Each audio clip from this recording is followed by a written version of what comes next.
आपके मरने के बाद आप हैं। यदि आप शरीर हैं तो आप तो मरने के बाद भी हैं, पर मरने के बाद क्या नहीं है? जोर से, आत्मा। तो आप कौन हैं? आप शरीर हैं कि आत्मा हैं? हम सब आत्मा हैं। हम सब कौन हैं? जोर से, जोर से। शरीर क्या है आपका? शरीर आपका कपड़ा है। जैसे आपने कपड़े पहने हैं, अब शाम को आप बदल दोगे कपड़े, कल आपके कपड़े ये चेंज हो जाएंगे। उसी तरह आत्मा ये शरीर रूपी कपड़ा पहनती है, तो शरीर रूपी कपड़ा बदलती रहती है। आज मनुष्य का कपड़ा पहन लिया, कल कुत्ते का पहन लेगी तो कुत्ता का शरीर पा जाएगा, गधा, हाथी, शेर, चमगादड़, कुछ भी मानो। आत्मा शरीर का कपड़ा पहनती और शरीर का कपड़ा उतारती है। शरीर बदलता रहता है पर आत्मा नहीं बदलती। आपके कपड़े बदलते हैं, आप थोड़ी बदलते हो। आत्मा में परिवर्तन नहीं है, शरीर में परिवर्तन है। शरीर केवल 100 साल के लिए मिलता है और आत्मा करोड़ों साल के लिए है।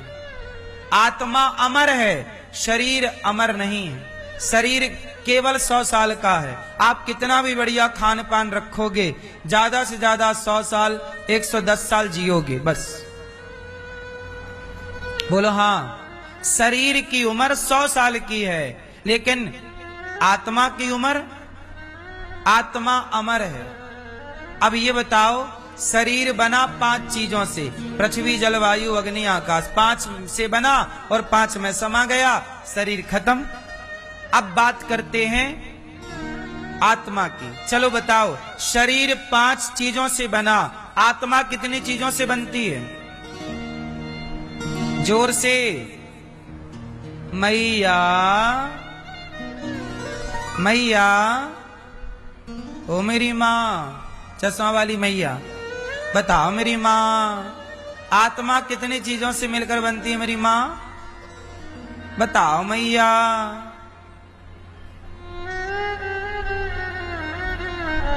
नहीं बताओगी, गुस्सा हो क्या? ठीक है ना बताओ। ये बहन बताएंगी आत्मा कितनी चीजों से मिलकर बनी है, बताओ। देखो, आप लोग इतनी महंगी महंगी पढ़ाइयां पढ़ते हैं स्कूलों में पैसा देके, लेकिन आपको स्कूलों में आपका ही ज्ञान नहीं कराया जाता कि आप कौन हैं, आपका शरीर कैसे बनता है, आपको ये नहीं पढ़ाया जा रहा है। जबकि आत्मा की शिक्षा सबको मिलनी चाहिए, आत्मज्ञान सबको होना चाहिए। यदि आत्मज्ञान सबको हो गया तो आदमी फिर गलत काम करेगा ही क्यों? गलत काम करता ही इसलिए है क्योंकि आत्मज्ञान नहीं है।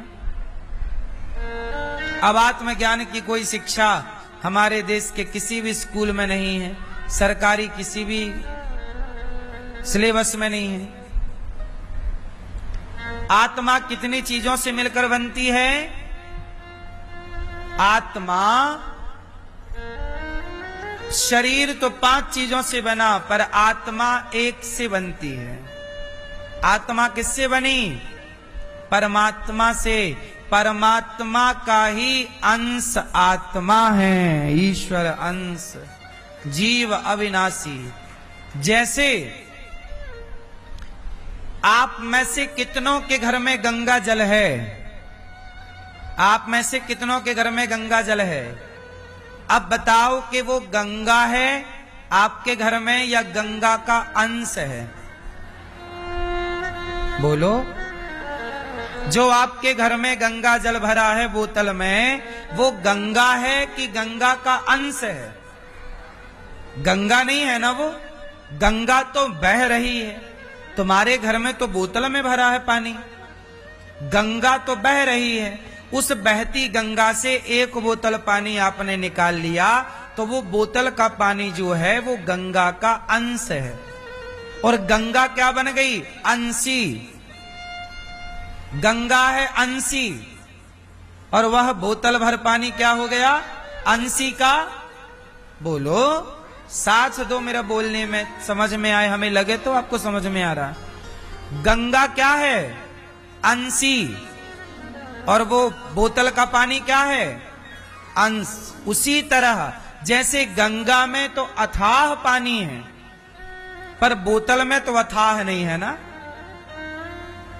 उसी तरह ईश्वर का अंश, जैसे गंगा का अंश आपके घर में गंगा जल के रूप में है, ऐसे ईश्वर का अंश ही आत्मा के रूप में सबके भीतर विराजा है। आप सब इसलिए कहते हैं सब में भगवान है, सबके घर में गंगा मैया है, गंगा जल के रूप में। हाँ या ना? उसी तरह सबके भीतर ईश्वर है। किस रूप में? आत्मा के रूप। साइंस उसे एनर्जी कहता है, आध्यात्म उसे आत्मा कहता है। भाषा अलग अलग है, मान्यता एक है। उसी को आत्मा कहते हैं। वो आत्मा निकल गई तो आप खड़े खड़े गिर जाओगे। तो आप कौन हैं? बोलो, आप ईश्वर के अंश हैं। आप कौन हैं? ईश्वर के अंश हैं। गंगा का पानी आपके घर में जो है वो गंगा का ही तो पानी है ना। ऐसे आप लोग ईश्वर के ही तो अंश हैं ना। कोई आप ईश्वर से अलग थोड़ी है। चींटी के अंदर भी ईश्वर का अंश है आत्मा के रूप में। हाथी के भीतर भी ईश्वर का अंश है हाथी के रूप में। इसलिए आपकी आंखों से आप नहीं देखते, भगवान ही देखते हैं। आपके कानों से आप नहीं सुनते, भगवान ही सुनते हैं। जैसे आपका मोबाइल है, एक बात बताओ, आपका मोबाइल हर समय आपकी बात सुनता है कि नहीं? यदि उसका सॉफ्टवेयर एक्टिवेट कर दिया जाए, जहां आपका एंड्रॉयड मोबाइल है, तो पूरे एक्सेस तो उसके पास है ना, जो एंड्रॉयड कंपनी बना के आपको दी है। वो चाहे तो अपने आप आपके मोबाइल का कैमरा एक्टिवेट हो जाए, आपको पता ही नहीं लगेगा कि कौन सी बात कैमरा सुन रहा है, कौन सी बात मोबाइल नहीं सुन रहा और सुन रहा। आपको तो लगा मेरा मोबाइल बंद है, पर फिर भी वो सब रिकॉर्ड कर सकता है कि नहीं? यदि ऊपर हेड में बैठा सॉफ्टवेयर चाह ले तो। बोलो हाँ। ये बात समझ रहे हो मेरी कि नहीं? मतलब मोबाइल आपका है, पर मोबाइल देखेगा वही जो एंड्रॉयड बनाने वाली कंपनी चाहेगी। वो जब चाहे आपकी बात सुन सकती है, क्योंकि आपके आसपास मोबाइल है। आपको लग रहा है मेरे मोबाइल पर कोई रिकॉर्डिंग थोड़ी हो रही है, पर रिकॉर्डिंग नहीं हो रही है। फिर भी आपका मोबाइल चाहे तो बिना रिकॉर्डिंग कुछ भी किए, आपका हाथ ना लगाओ, फिर भी वो वहां रिकॉर्डिंग कर सकता है, यदि सॉफ्टवेयर चाह ले तो। बोलो हाँ या ना? और ऐसा होता है या नहीं होता?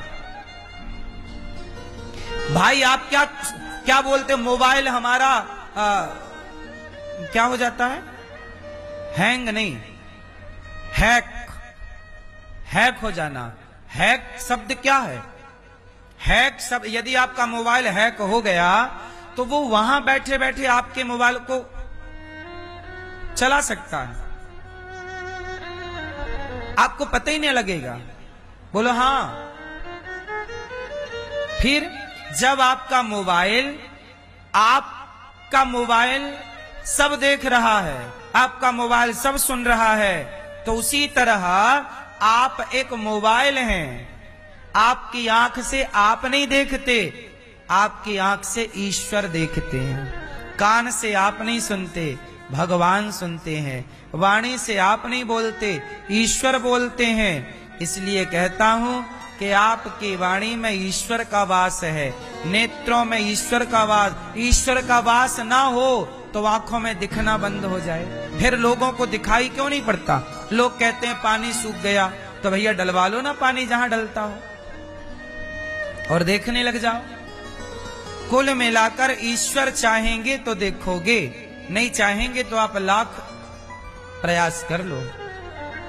इतना मेडिकल साइंस आगे निकल गया, पर अंधे की आंखें लौटा पाता मेडिकल साइंस, तो कोई अंधा क्यों होता?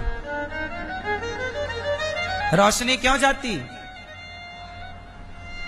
इसका मतलब ये हुआ कि आपका शरीर जो है यह ईश्वर के अधीन है। जैसे आपका मोबाइल जिस कंपनी का है उस कंपनी के अधीन है, उसी तरह आपका शरीर ईश्वर के अधीन है।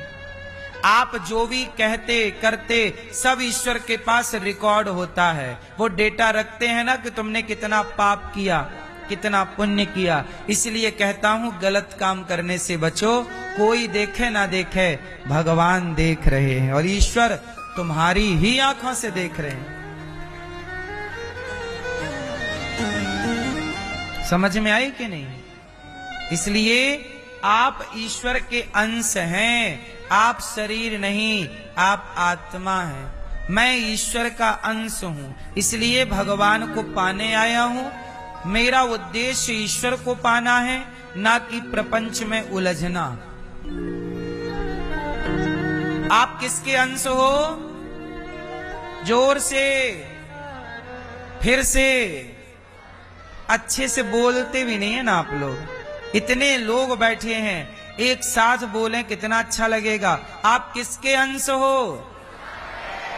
हाँ, ईश्वर के अंश, भगवान के। चलो ये बताओ, पानी जब बरसता है तो बह के किस तरफ जाता है? हिमालय की तरफ कि समुद्र की तरफ? आज तक पानी बह के हिमालय की तरफ गया? क्यों नहीं गया? क्योंकि पानी किसका अंश है? समुद्र का। पानी किसका अंश है? हमेशा अंश अंशी की तरफ भागता है। अंश है जल और समुद्र है अंशी। क्योंकि जब बाष्पीकरण होता है, बादल बनते हैं, तो बादल पानी कहां से उठाते हैं? समुद्र से ना बाष्पीकरण होता है अधिक मात्रा में। बोलो हाँ कि ना? तो ये बताओ, पानी किस तरफ भागता है? समुद्र की। अच्छा, धरती में हर चीज ऊपर से नीचे गिरती है क्योंकि गुरुत्वाकर्षण है। ये गिर गई। ये बताओ कि हर चीज ऊपर से नीचे क्यों गिरती है? गुरुत्वाकर्षण, ये तो ठीक है। दूसरा कारण बताओ। सिद्धांत पे बात कर रहा हूं। बताओ, कोई भी चीज ऊपर से नीचे क्यों गिरती है? मतलब गिरती है, ऊपर ही क्यों नहीं रहती, नीचे क्यों गिरती है? क्योंकि इस संसार की हर चीज इस धरती का ही अंश है। इस पुष्प में पृथ्वी तत्व है या नहीं? बोलो। आपके शरीर में भी पृथ्वी तत्व है। पृथ्वी, जलवायु, अग्नि, आकाश। इस पुष्प में भी पृथ्वी तत्व है और इसमें पृथ्वी तत्व ज्यादा है। आपके शरीर में जल तत्व कम है पर पृथ्वी तत्व ज्यादा है। बोलो हाँ। जल तत्व की मात्रा भी भारी है पर पृथ्वी तत्व और भारी है। आपका पूरा स्ट्रक्चर पृथ्वी तत्व है। बोलो हाँ। तो ध्यान से सुनने की बात है कि ये पुष्प में पृथ्वी तत्व है, इसलिए पृथ्वी का अंश हो गया ये सब। मैं भी पृथ्वी का अंश हूं, ये पुष्प भी पृथ्वी का अंश है, तिनका भी पृथ्वी का अंश है और हमेशा अंश अपने अंशी की तरफ खींचता है। इसलिए चीजें, अब एक चीज है जो ऊपर से नीचे नहीं जाती, नीचे से ऊपर जाती है। बताओ क्या? हर चीज गुरुत्वाकर्षण, हर चीज ऊपर से नीचे आती है, पर एक चीज है जो नीचे से ऊपर की तरफ जाती है। बताओ क्या? मैया खड़ी हो गई मेरी माँ, बैठ जाओ मेरी मैया। बताओ वो कौन सी चीज है जो नीचे से ऊपर जाती है? आप बताओ। क्या क्या क्या? अग्नि। जब आप माचिस की तीली जलाओगे तो माचिस की तीली में जो ज्योत जलेगी वो नीचे की तरफ जाएगी कि ऊपर की तरफ? बोलो क्यों?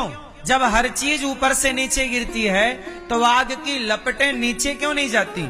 आग की लपटें ऊपर क्यों जाती हैं? क्योंकि आग किसका अंश है? आग किसका अंश है? सूर्य का। आग किसका अंश है? सूर्य का। आग अंश है और सूर्य अंशी है, इसलिए अंश हमेशा अंशी की ओर खिंचता है, इसलिए अग्नि ऊपर की ओर जाती है। ये सिद्धांत है। ये सब पढ़ाने का विषय है, बच्चों को स्कूलों में नहीं पढ़ाया जाता कुछ। ये विज्ञान है, ये साइंस है, लेकिन हमारा अपना भारतीय विज्ञान नहीं पढ़ाते, ये कचरा पढ़ाते रहते हैं बच्चों को।